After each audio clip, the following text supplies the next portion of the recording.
Praise the Lord dear family. प्रभु यीशु की पवित्र उपस्थिति में मैं परमेश्वर का दास प्रदीप बर्मन आपका स्वागत करता हूं। यदि आप चैनल पर पहली बार आए हैं तो आप प्लीज़ सब्सक्राइब करें, वीडियो को शेयर करें और कमेंट्स में आप जय मसीह की लिखें और कहें, प्रभु आपने मेरे लिए सारे दरवाजे खोल दिए। आमीन। आज की प्रार्थना से वास्तव में आपके लिए दरवाजे खुलेंगे। आप सेवा में साझेदारी करने के लिए इस क्यूआर कोड के माध्यम से ज्वाइन कर सकते हैं। तो आज की सुबह आप मेरे साथ निकालें मत्ती रचित सुसमाचार उसका 27 अध्याय और 15 से लेकर के हम पढ़ेंगे इसे 26 वचन तक। ये प्रभु यीशु मसीह के मृत्यु दंड की आज्ञा का निर्देशांक है।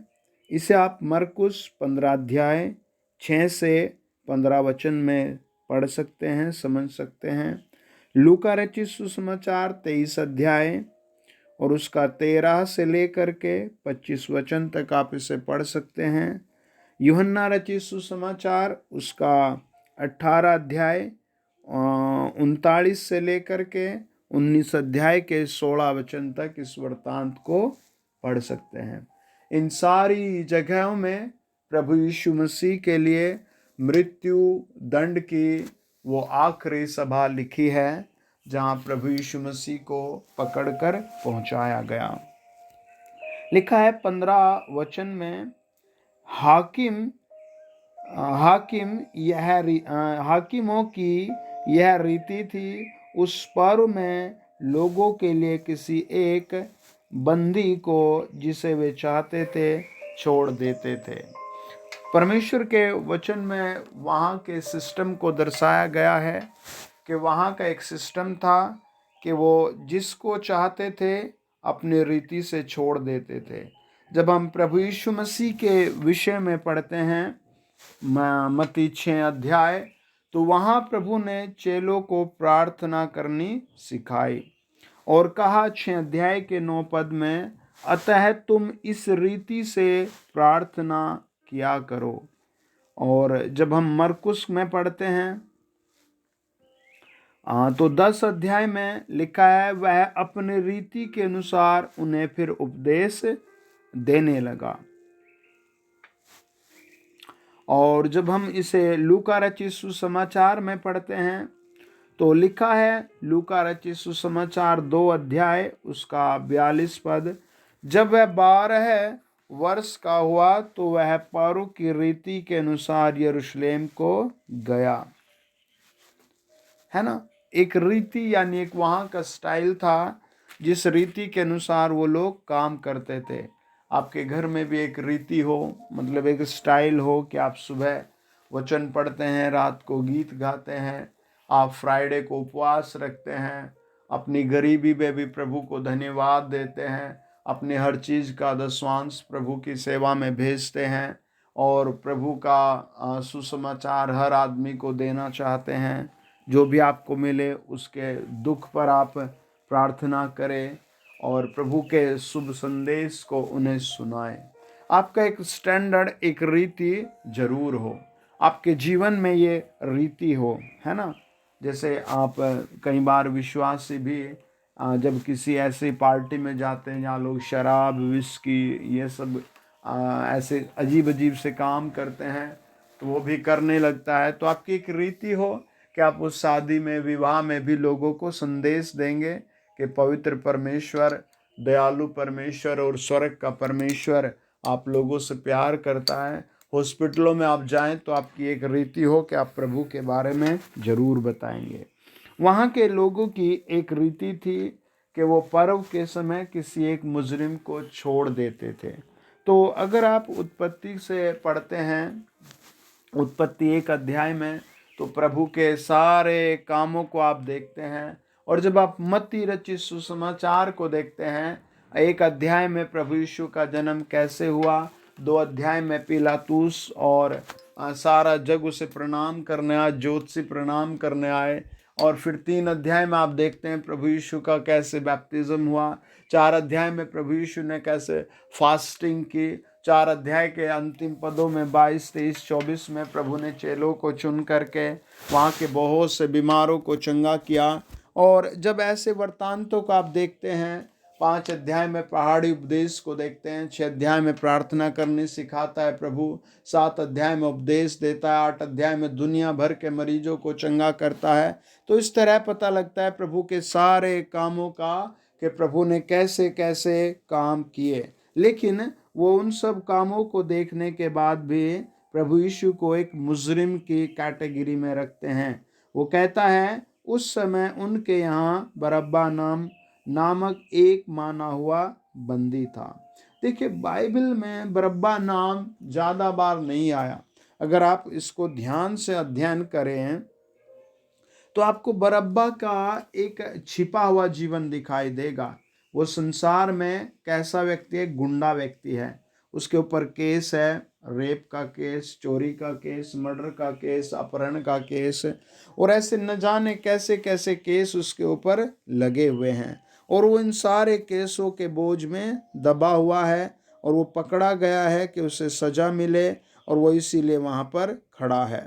लेकिन बाइबल में जब वो प्रभु यीशु के टच में आता है, प्रभु यीशु के सम्मुख आता है, तो एक कंपैरिजन खड़ी है, यानी एक तुलना खड़ी है। वो कहता है जब हम देखो बरअब्बा को मत्ती में हम 5 बार पढ़ते हैं। कहाँ कहाँ? मत्ती रचित सुसमाचार 27 अध्याय का 16 वचन, 17 वचन, 20 वचन और 21 वचन, 27 अध्याय के ही 26 वचन।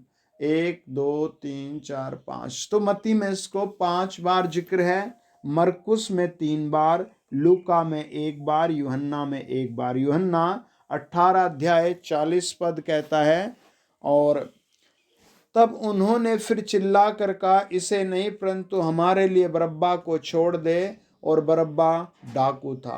लूका रचित सुसमाचार कहता है 23 अध्याय का 18 पद, तब सब मिलकर चिल्ला उठे, इसका काम तमाम कर, हमारे लिए बरअब्बा को छोड़ दे। बाइबल बताती है मरकुस 15 अध्याय 15 वचन, तब पिलातुस ने भीड़ को प्रसन्न करने की इच्छा से बरअब्बा को उनके लिए छोड़ दिया और यीशु को कोड़े लगवा कर सौंप दिया कि क्रूस पर चढ़ाए। मरकुस 15 अध्याय का 11 वचन कहता है, परंतु प्रधान याजकों ने लोगों को उभारा कि वह बरअब्बा ही को उनके लिए छोड़ दे।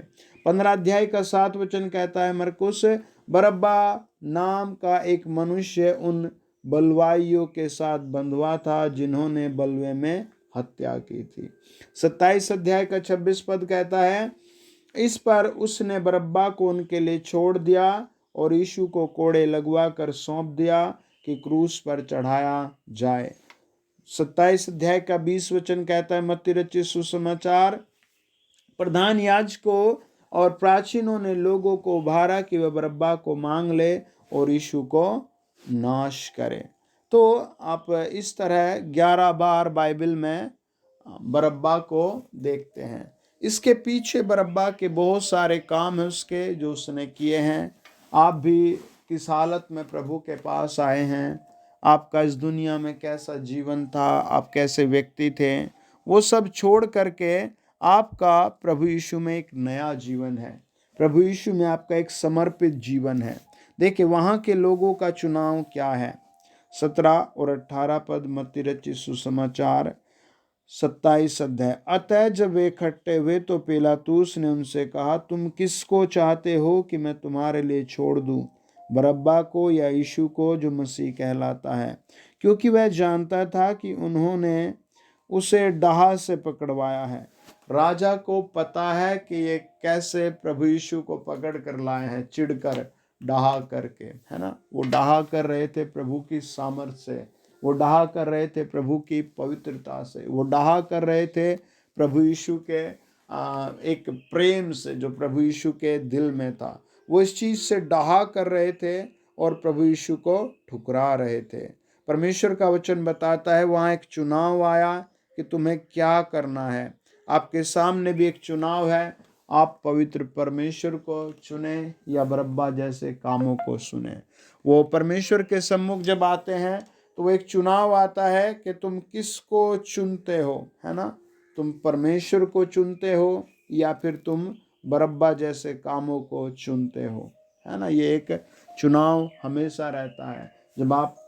जब आप प्रभु यीशु में जीते हैं तो आपके दोस्त शराब पीते हैं, वो कहेंगे अरे एक बार पी ले, क्या फर्क पड़ता है। आपको लगेगा पी लूंगा तो क्या हो जाएगा। आपके सामने एक चुनाव रहता है, लोग कैसे क्या करते हैं, आप भी ऐसे झूठ बोल सकते हैं, गालियां दे सकते हैं, लेकिन आपका एक चुनाव है कि आप पवित्र परमेश्वर को क्या चुनते हैं। हालेलुया।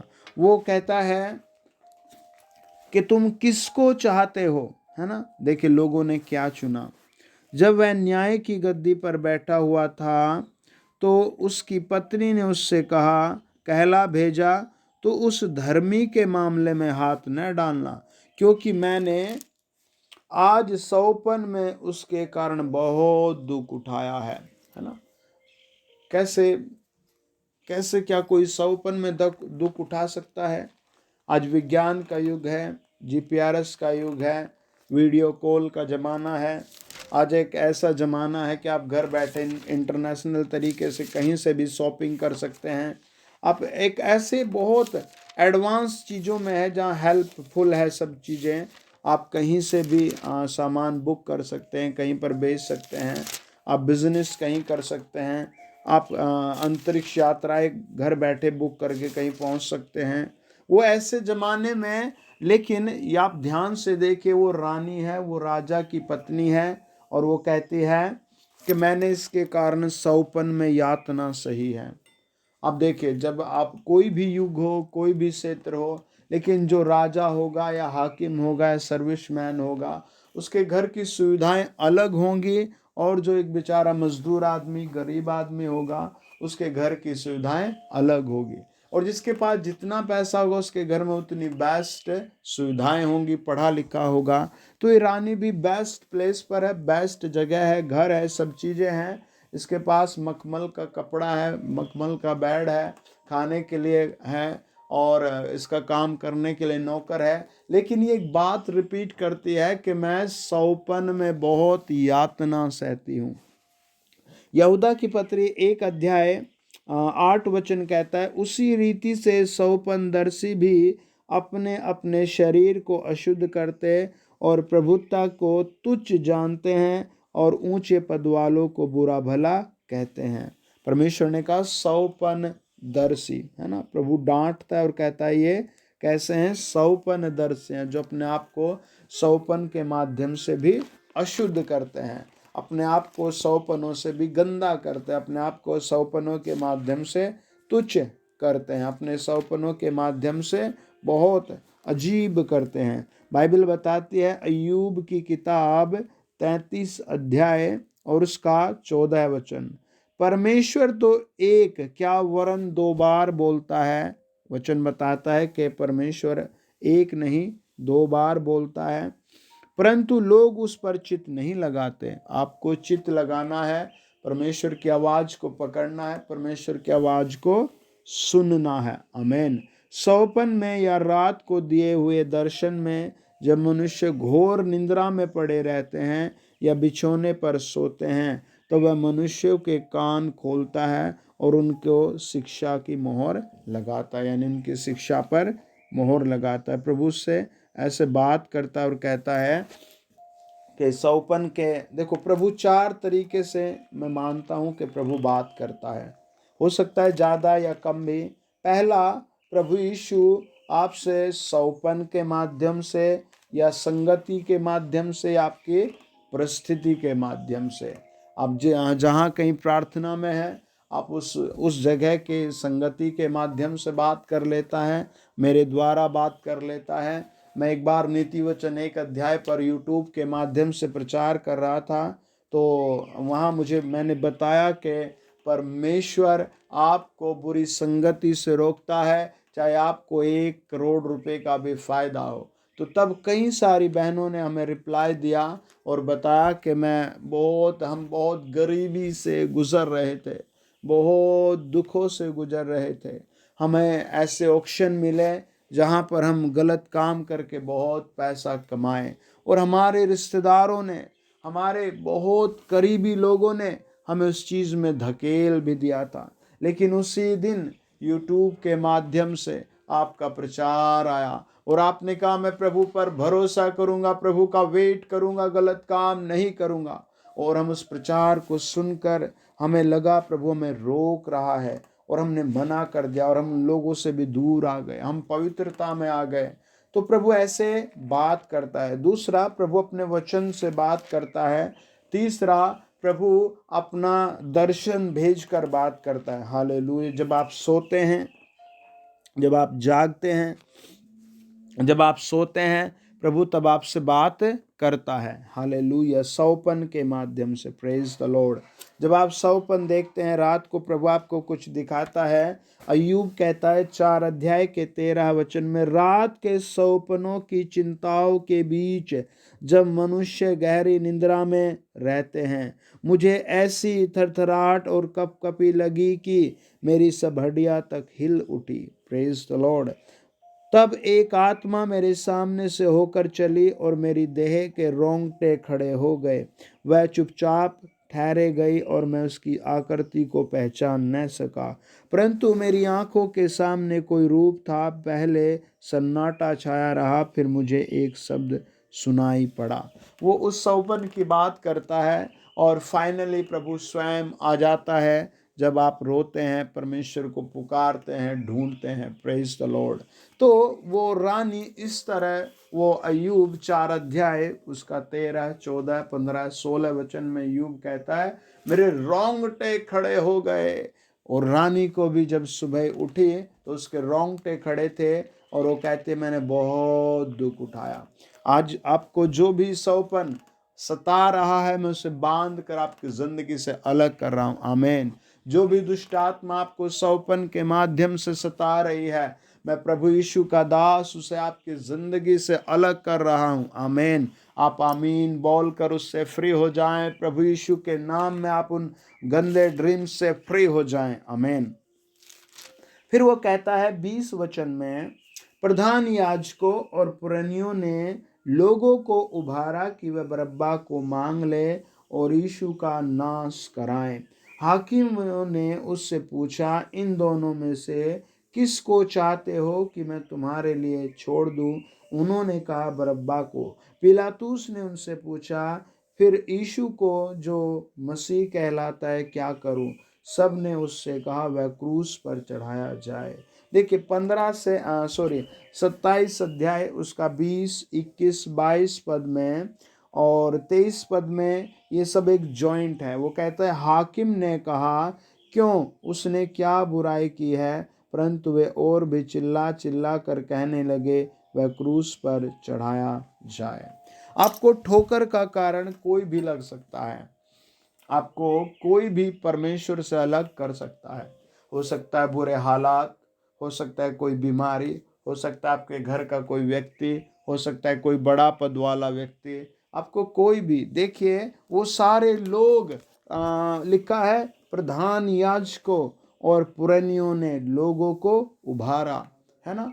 कोई भी आपके घर का बड़ा व्यक्ति या फिर आपका सोर्स मैन जिससे आपको कुछ आशीष लगती है, वो प्रभु से आपको ठोकर दिला सकता है। इसीलिए आपको हर हालात में प्रभु की ओर ताकते रहना है, हर परिस्थिति में प्रभु की ओर ताकते रहना है। स्वर्ग जाने के लिए, अपनी हर आशीष के लिए आपको प्रभु की ओर ताकते रहना है। प्रभु यीशु ही आपको बिल्कुल ग्रेसफुल करेगा, प्रभु यीशु आपको ऊंचा करेगा, प्रभु यीशु ही आपको हर परिस्थिति में अपने वचन के द्वारा शांति देकर ऊंचा उभारेगा। अगर आपके पास उसका वचन नहीं है तो आप किसी भी छोटी सी परिस्थिति में ठोकर खा सकते हैं। वचन बताता है कि जीवित परमेश्वर को वो ठुकरा रहे थे और वो पुरनिये भी किसके लिए उभार रहे थे? उस आदमी के लिए जिस पर इतने सारे केस थे, जो डाकू था, है ना। वो किसको? वो परमेश्वर को नहीं चुन रहे, वो परमेश्वर को नहीं चुन रहे, वो प्रभु की दया को नहीं चुन रहे, वो राजा के राजाओं को, वो राजाओं के राजा को नहीं चुन रहे। प्रभु का वचन कहता है हाकिमों ने उनसे पूछा, इन दोनों में से किसको चाहते हो कि मैं तुम्हारे लिए छोड़ दूं, है ना। आपसे भी प्रभु ऐसे कई बार चुनाव देता है, आपके परिवार में से कई बार चुनाव आते हैं, तो आप हर बार प्रभु यीशु को चुने, आप हर बार यीशु मसीह को चुने। आमीन। प्रभु का वचन बताता है, देखिए वो कैसे रिप्लाई करते हैं। हालेलुया। वो देखिए वो कैसे मूवमेंट बना करके शैतान उन्हें गिराता है। पिलातुस ने उनसे पूछा, फिर यीशु का जो मसीह कहलाता है क्या करूं? सब ने उससे कहा, वह क्रूस पर चढ़ाया जाए। 23 में देखो कैसे कहते हैं, हाकिमों ने कहा, क्यों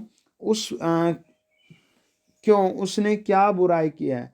परंतु वे और भी चिल्ला चिल्ला कर कहने लगे, वह क्रूस पर चढ़ाया जाए। है ना? आप ध्यान से देखें, जब आपके घर में कोई बात बिगड़े और सब चिल्लाने लगे तो आप उससे तुरंत पीछे आ जाएं। अगर कहीं भीड़ चिल्ला रही है तो आप तुरंत उससे पीछे आ जाएं, क्योंकि भीड़, चिल्लाती हुई भीड़, वो गलत डिसीजन ले रहे हैं और पूरे आक्रोश में ऐसे लग रहा है जैसे इमोशनल हो करके सही डिसीजन के लिए रो रहे हैं। है ना? लेकिन वास्तव में क्या वो सही कर रहे थे? वो बिल्कुल गलत कर रहे थे। वो परमेश्वर को ही, वो जीवित परमेश्वर से दूर जा रहे, उनका विवेक मर गया, उनके सोचने की क्षमता समाप्त हो गई। ऐसे बहुत सारी फैमिलीज है। एक बहन ने आत्महत्या कर ली, उसका पति रोते हुए आया, हमने उसके लिए प्रार्थना की, हमने उससे पूछा क्या हुआ था। उसने कहा बस वो एक ही बात कहती थी, या तो तुम यहाँ रहोगे या मैं रहूँगी, या तो तुम यहाँ रहोगे या मैं यहाँ रहूँगी, या तो तुम यहाँ रहोगे या मैं यहाँ रहूँगी। मैं अक्सर काम पर चला जाता था, लेकिन वो बार बार ऐसे ही कहती थी। एक दिन मैंने कह दिया मैं यहाँ रहूँगा, और उसने उसी दिन आत्महत्या कर ली। और फिर हमने बहुत देर उसके लिए प्रार्थना की, प्रभु इसकी ज़िंदगी में यह अभिश्राप कैसे दूर हो, अपने लहू से धो लो। जब आपका ऐसा माहौल हो तो आप एकांत में बैठे कहें, हे पवित्र परमेश्वर, हे राजाओं के राजा, ज़करिया 12 अध्याय 10 वचन के अनुसार मेरे घर में मेरे परिवार के व्यक्तियों में वो प्रार्थना करने की आत्मा भेज दे, वो क्रूस पर बंधे हुए यीशु को देखने की आत्मा भेज दे। ओ प्रभु यशाया प्रभु जी 11 अध्याय 2 वचन के अनुसार अपनी समझ की, बुद्धि की, पराक्रम की, दया की, अनुग्रह की आत्मा भेज दे। आप कुछ ही मिनट बाद अपने घर में पीस और शांति देखेंगे। इन लोगों के पास सिर्फ इमोशनल तरीके से भी, रोते हुए भी गलत डिसीजन था, और वो चिल्ला कर कहते हैं प्रभु यीशु सर्वशक्तिमान को क्रूस पर चिढ़ा। मरकुस 5 अध्याय बताता है प्रभु यीशु मसीह के सम्मुख 21 वचन कहता है 5 अध्याय का, एक याजक, एक ऊंचे पद का व्यक्ति आया और उसने कहा, अधिकारी ने गिर करके, हे प्रभु यीशु जल्दी मेरे घर चल, मेरी बेटी मरने वाली है। 38 वचन बताता है मरकुस रचित सुसमाचार 5 अध्याय, वहां के लोगों ने कहा, गुरु को अब टेंशन मत दे, गुरु को अब दुख मत दे, तेरी बेटी मर गई। प्रभु यीशु ने कहा उससे, शांत रह, धैर्य रख। प्रभु यीशु ने उसे समझाया, रुक जा। प्रभु यीशु ने कहा तू रुक जा, मैं तेरे साथ हूँ। और फिर 40 वचन बताता है 42, प्रभु ने उसकी बेटी को जिंदा कर दिया। Praise the Lord.